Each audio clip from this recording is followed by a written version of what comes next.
There are a couple of things that you have to remember before you analyze a horoscope.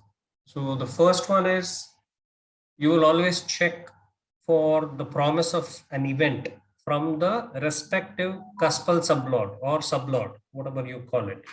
So if it is marriage, primary house is 7th. If somebody is asking you about job, 6th house becomes the primary house. Somebody is asking about buying property, 4th house becomes your primary house, so on and so forth. So unless and until you check for the promise, you will not proceed further. So step 1 is check for the promise from the respective cuspal sublord of the primary house. That is the key. You have to remember this point.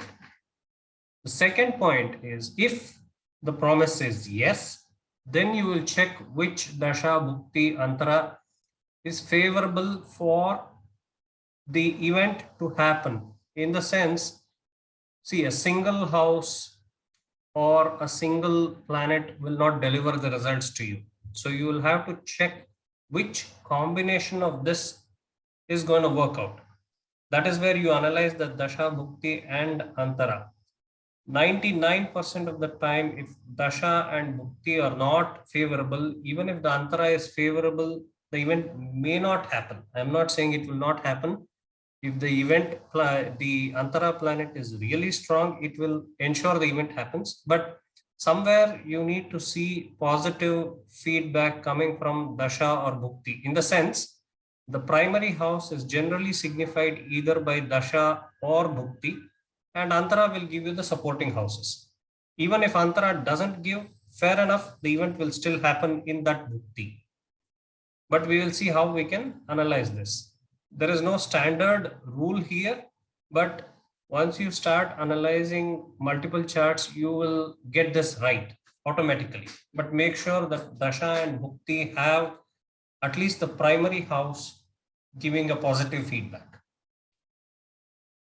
Once you check this in step 2, you will look at step 3, which is transit. Unless and until transit agrees, the event won't materialize.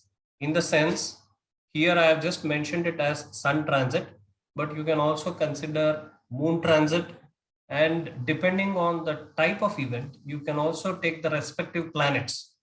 For example, if Saturn is the only planet which can give marriage in a particular horoscope, Saturn transit becomes very important. Not just Sun, Saturn also has to agree in transit. Only then the marriage happens.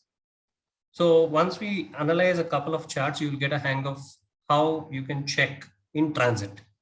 So Sun and Moon are very important, as I told you.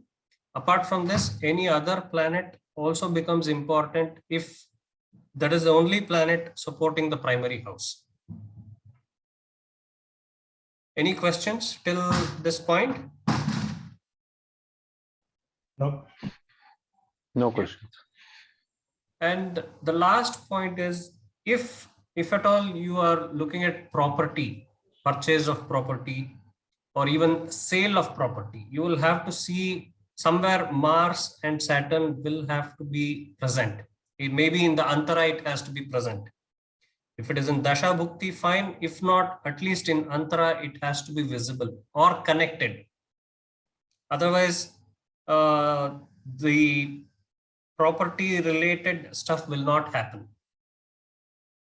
Okay, because Mars, as I told you, represents land, and Saturn represents construction or constructed building. Both are represented by Saturn. So together you can say either Mars or Saturn has to be involved for purchase of property or sale of property, both.